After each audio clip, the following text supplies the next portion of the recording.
कहेंगे हम जय श्री राम? क्यों कह नहीं सकते? नहीं, जय श्री राम देखिए ऐसा है, हम मुसलमान हैं। टोपी पहनने वाले भी अब झुक करके राम राम चिल्लाएंगे। क्या अपने हिंदू धर्म को भी आपने बदनाम किया? देखिए लगातार विवादित बयान आ रहे हैं, कभी मुस्लिम महिलाओं के ऊपर, कभी मस्जिद में अजानों के ऊपर, लाउड स्पीकर के ऊपर परेशानी है। आपको परेशानी सिर्फ एक समुदाय से है, एक समुदाय को आपने टारगेट किया हुआ है और आपको लग रहा है कि इससे मुसलमान कुछ ऐसा करें, आप उकसाने का काम कर रहे हैं कि मुसलमान को हम अगर उकसाएंगे तो वो कोई उसकी तरफ से कोई प्रतिक्रिया होगी और फिर हम कहेंगे देखिए मुसलमान तो ऐसा चाहता है। देश में मुसलमानों के प्रति नफरती बयानों का सिलसिला लगातार जारी है। पहले नरसिंहानंद सरस्वती की तरफ से मुस्लिम महिलाओं को निशाना बनाने वाले बयान सामने आए थे। अब उसके बाद नरसिंहानंद सरस्वती जैसे ही एक और महंत ने अपने बयान देने शुरू कर दिए हैं। वो बयान सीतापुर में दिया गया है, जिसमें महंत ने मुस्लिम महिलाओं के साथ दुष्कर्म करने की बात खुलेआम कही है। हालांकि उस पर एफआईआर दर्ज हो गई है। महंत ने बाद में वीडियो जारी कर माफी भी मांगी है, लेकिन अब उसके बयान लगातार बदलते जा रहे हैं।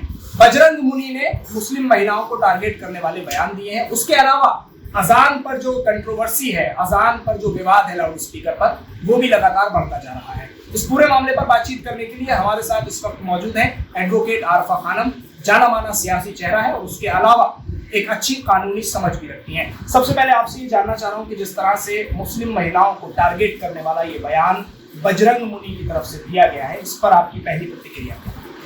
देखिए, इस तरीके के कुछ लोग हैं हमारे समाज में जिनका मुझे लगता है कि मानसिक संतुलन जो है वो खराब हो चुका है और ये लोग सिर्फ थोड़ी सी अटेंशन के लिए इस तरीके की हरकत करते हैं और इस तरीके की नफरत वाली जो बयान देते हैं, ये सिर्फ इसीलिए देते हैं ताकि इनको ऐसा लगता है कि इससे इस तरीके के बयान देने से इनका अपने ही जो इनका संघ है, संघ परिवार है, उसमें भव्य स्वागत होगा, इसीलिए ये इस तरीके के बयान देते हैं। और मैं ये समझती हूँ कि ऐसे कुछ लोग हैं जो लगातार इस तरीके के, आप देख ही रहे हैं कुछ वक्त से इस तरीके के लगातार विवादित बयान आ रहे हैं, कभी मुस्लिम महिलाओं के ऊपर, कभी मस्जिद में अजानों के ऊपर, लाउड स्पीकर के ऊपर इनको परेशानी है। तो इस तरीके के तमाम जितने भी मुसलमानों की एग्जिस्टेंस है उसके ऊपर ये हमेशा से इस तरीके के विवादित बयान देते हुए आए हैं और मुसलमानों को, मुझे नहीं लगता कि ऐसे लोग जो हैं, जो समाज में इस तरीके की सोच रखने वाले लोग हैं, उनसे मुसलमानों को कोई फर्क पड़ता है। तो मुसलमान खौफ में नहीं है? लगता है आपको कि मुसलमान खौफ में जी रहा है? आपको ये लगता है कि मुसलमानों को ऐसे जो चुनिंदा कुछ लोग हैं कि उनकी ऐसी सोच, जो मैं ये कहती हूँ संघी सोच है, उससे कोई फर्क पड़ रहा है मुसलमानों को? मुसलमानों की तरफ से इस तरीके की कोई डरा हुआ, मैं डरी हुई नजर आ रही हूँ आपको, तो मुसलमान कहाँ डरा हुआ? मुसलमान को क्या फर्क पड़ रहा है मुझे बताइए, कहीं से भी बता दीजिए कि मुसलमान डर रहा है इनसे खौफ। आपकी सरकार है, आप पूर्ण बहुमत की सरकार में हैं, आप तो बताइए ना कि कहाँ पर मुसलमान को आप क्या कर रहे हैं? आप मुसलमान पे लगातार मुसलमान के खान पान, क्या पहनेगा, क्या वो बोलेगा, कहाँ जाएगा, आज इस पर आप सवाल कर रहे हैं, तो मुसलमान कहाँ डरा? मस्जिदों पर भगवा झंडे लहराए जा रहे हैं, नहीं डरेगा मुसलमान? देखिए, इस्लाम इस तरीके की चीजों का मोहताज नहीं है। और देखिए, अगर आप, मैं लगातार देख रही हूँ, लगातार न्यूज के जरिए भी कि लाउड स्पीकर कहीं पर अगर मस्जिद में अगर अजान हो रही है तो वहाँ पे बहुत सारे लोग एक भगवा गमछा पहनकर और झंडा लेकर के वहाँ पहुँच करके वहाँ शोर मचा रहे हैं और इसका वो विरोध कर रहे हैं। तो ठीक है, आप विरोध करिए, विरोध करना, आप लोकतंत्र में सबको इजाजत है, तो विरोध करिए, लेकिन मुसलमान इससे क्यों डरेगा?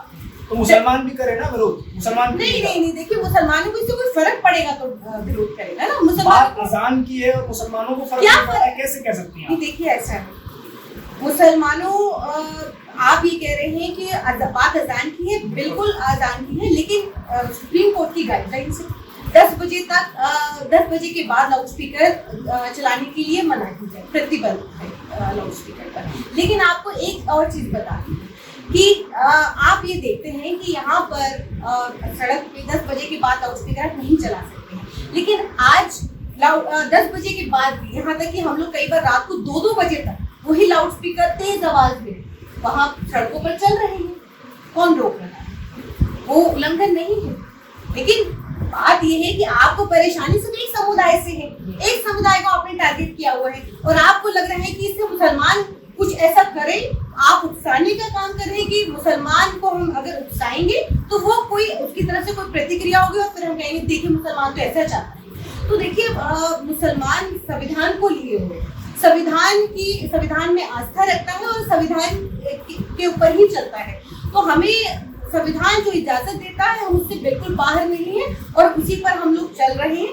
और देखिए इस तरीके के लोग, इन लोगों की जगह जेल है और आखिर में जब इस तरीके की FIR इनके ऊपर होती है तो डर करके ये लोग माफी मांगते हैं। लेकिन मुझे ये बताइए, क्योंकि मैंने अपने ओपनिंग रिमार्क्स में बोला कि आप कानूनी जानकार भी हैं, आप एक वकील भी हैं, एक वकील होने के नाते हमें ये बताइए कि मुसलमान इस पूरे मामले, क्योंकि कहीं नमाज का मामला है, कहीं भगवा रंग के झंडे मस्जिदों पर लगा दिए जा रहे हैं, कहीं दुष्कर्म करने की मुस्लिम महिलाओं के साथ बात आ रही है, उसके बाद माफिया मांगी जा रही है, ये सब चीज़ें हो रही हैं। मुसलमान कानूनी तौर पर क्या रास्ता इसलिए इख्तियार करे? एडवोकेट आरफा खानम क्या है? देखिए जब भी इस तरीके के बयान आए, चाहे वो अनुराग ठाकुर ने बयान दिया हो, कपिल मिश्रा ने बयान दिया हो, और फिर हाल फिलहाल में अभी आयुष त्यागी जो गाजियाबाद के जिला अध्यक्ष हैं, उन्होंने इस तरीके के बयान दिए और फिर उसके बाद ये महन साहब। तो इन लोगों ने जिस तरीके के बयान दिए तो हमारे सामने देखिए कानून हमारे सामने पूरी तरह हम लोग कानून में और संविधान में आस्था रखते हैं और इसके लिए जब भी इस तरीके के बयान आते हैं तो हम लोग FIR करते हैं और पूरी कार्रवाई होती है।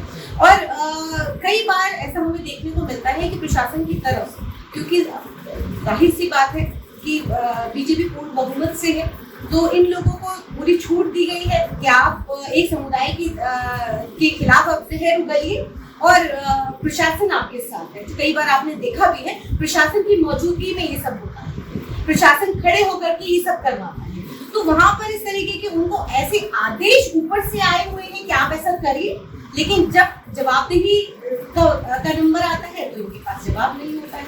लेकिन हमारे पास ये ऑप्शन खुले हैं और हम हमेशा कानून का सहारा लेते हैं और कानून का आगे भी सहारा लेंगे, क्योंकि संविधान हमें इस चीज की इजाजत देता है। और मैं ये कहती हूँ कि इस तरीके के लोगों के खिलाफ ज्यादा से ज्यादा लोग जब FIR करवाते हैं तो ये लोग डर करके, आपने जैसे देखा महन साहब को कि ये जिस तरीके से माफी मांग रहे हैं, आज सोशल मीडिया पे इनका लगातार जिस तरीके से वीडियो वायरल हो रहा है, तो माफी मांग रहे हैं जेल जाने की डर से।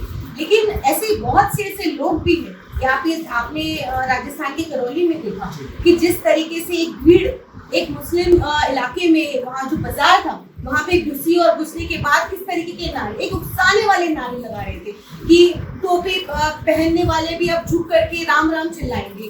क्या अपने हिंदू धर्म को भी आपने बदनाम किया हुआ है? हिंदू धर्म को भी जय श्री राम आप जिस तरीके से आज कहते हैं, तो आपने देखिए कोई भी धर्म, मैं हर धर्म का सम्मान करती हूँ और मैं कहती हूँ कोई भी धर्म इस बात की इजाजत नहीं देता कि आप दूसरे धर्म को गलत कहें, आप ये कहें कि सिर्फ मेरा धर्म ही सर्वोपरि है। लेकिन उनका कहना है कि अगर मुसलमान इतना हिंदू मुस्लिम भाईचारे की बात करता है तो क्यों नहीं कहता जय श्री राम, क्यों नहीं कहता हर हर महादेव, क्यों आप लोग पीछे क्यों हटते हैं?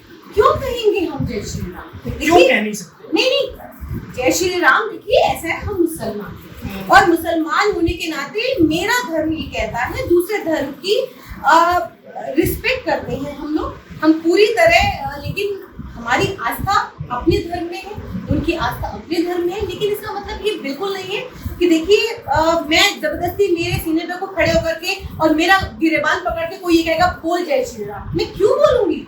अगर कोई मुझसे ये कहेगा, जबरदस्ती बुलवाएगा, क्या मतलब है? आप क्यों बुलवाना चाहते हैं मुझसे जय श्री राम? आप आज के हालात तो इस तरीके के बना दिए गए। लेकिन एक वक्त ऐसा था कि जब हम लोग अपने गली मोहल्ले से गुजरते थे तो कई शर्मा जी और कई वर्मा जी हमें मिलते थे, तो वो कहते थे राम राम, और हम भी रिप्लाई में उनको राम राम कहते थे, नमस्कार कहते थे, हम नमस्कार कहते थे। कई बार तो ऐसे बहुत से लोग, और आज भी कई मेरे जानकार और कई मेरे दोस्त और कई ऐसे लोग हैं जो आज भी जब पहला फोन करते हैं तो अस्सलाम वालेकुम कहते हैं, हिंदू है, ठीक है। और जो लोग इस वीडियो को देख रहे हैं वो जानते हैं मैं किनके बारे में कह रही हूँ। वो जय श्री राम नहीं कहते हैं, मुझे उनको पता है। और कई बार जब मैं भी उनसे मिलती हूँ तो उन्हीं की भाषा में मैं उनको भी इसी तरीके से ग्रीट करती हूँ, मैं उनको भी इसी तरीके से उनका आदर सम्मान करती हूँ। लेकिन इसका मतलब ये नहीं है कि आप जबरदस्ती, आपका धर्म मैं ये पूछती हूँ, मैं सभी हिंदू भाइयों से पूछती हूँ, क्या आपका धर्म ये इजाजत देता है कि आप किसी को जबरन आपसे जय श्री राम कहलवाएं? क्या आपका धर्म, आप सही मायने में आप हिंदू हैं और आप आज हिंदू और हिंदुत्व में फर्क है, लेकिन क्या आपका धर्म ये कहता है कि आप जबरन किसी मुसलमान से, जो कि उसका धर्म नहीं है। आप सनातन धर्म में अगर बिलीव करते हैं, आपका सनातन धर्म है, तो आपको दूसरे, आपका सनातन धर्म क्या कहता है आप उसको पढ़िए, आपको पढ़ने की जरूरत है, आपको समझने की जरूरत है अपना धर्म। अच्छा, बजाय इसके कल अगर कोई मुसलमान किसी हिंदू से जबरन कहलवाए कि भाई कहो अल्लाह अकबर, तब भी आपकी सोच यही होगी कि भाई वो गलत है। बताइए कौन कहलाता है? अगर कहलवाने लगे, क्योंकि ऐसे बहुत मसले आ चुके हैं कि जबरन कौन कहलाता है? आप मुझे बताइए ना कि कौन कहलाता है जबरन? क्यों कहलाएंगे? हमें इसकी जरूरत नहीं है। हमें इस चीज की जरूरत नहीं है कि हम जबरन किसी को अल्लाह अकबर कहना।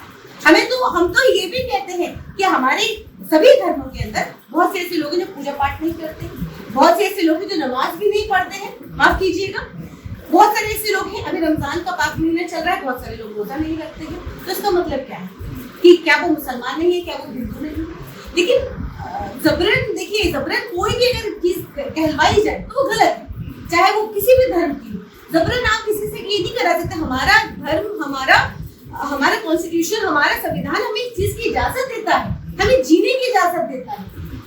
संविधान हमारे देश की रूह है, तो वो हमें ये इजाजत देता है हम अपना धर्म फॉलो करने की। तो इसकी ये बात कहाँ से आती है कि आप जबरन किसी को जय श्री राम या अल्लाह अकबर कहना? तो ये निशाना कौन बन रहा है? मुसलमान बन रहा है कि संविधान बन रहा है? देखिए, ये मुसलमान तो बिल्कुल नहीं बन रहा है।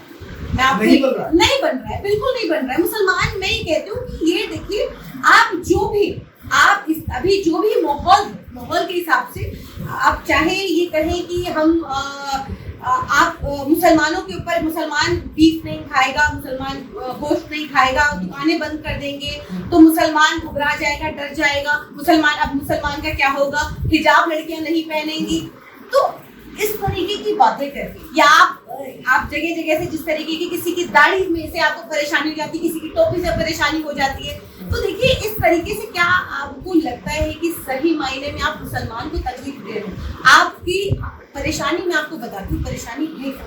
परेशानी इनको है देश के संविधान से, चुनिंदा देश के संविधान से है। सारे मुसलमानों से परेशानी नहीं है, ये तो चाहते हैं, ये तो मैं आपको बताती हूँ कि ये तो अपना धर्म ही नहीं जानते हैं, या इनको तो धर्म पढ़ने की जरूरत है। अगर ये तो सही मायने में कि कुछ लोग हैं जो भेड़चाल चलते हैं कि उनको लगता है कि भाई मुसलमानों को तकलीफ कैसे, लेकिन मुसलमान किसी भी तकलीफ में नहीं है। मुसलमान किसी भी तरीके, उनको पता है कि ऐसे कुछ मतलब लोग हैं जो बीमार मानसिकता के लोग हैं, और इनको लगता है कि कैसे फेमस हुआ जाए, कैसे हमें जल्दी से, हम वो एक रेस में हैं और कैसे हम किस तरीके से हम फेमस हो सकते हैं। तो वो या तो शाहीन बाग का प्रोटेस्ट आपने देखा कि एक वो राम गोपाल पहुंच गया था, कपिल मिश्रा पहुंच गया था यहाँ पर बंदूक लहराते हुए फेमस होने के लिए। तो इस तरीके के हैं लोग, तो उसका आप क्या कर सकते हैं?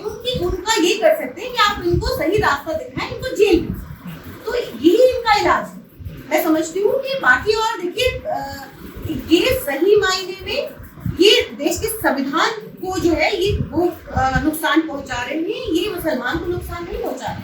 शुक्रिया आरफा खानम, हमसे बातचीत करने के इस पूरे मुद्दे पर। एडवोकेट आरफा खानम हमारे साथ इस वक्त मौजूद थी। उन्होंने सीधे तौर पर कहा है कि अगर कोई ये सोचता है कि मुसलमान डर रहा है या खौफ में है तो वो बिल्कुल गलत है। उनका सीधे तौर पर कहना है कि मुसलमान नहीं बल्कि इस तरह के लोगों के जो कारनामे हैं उनसे देश का संविधान जरूर खतरे में आ सकता है।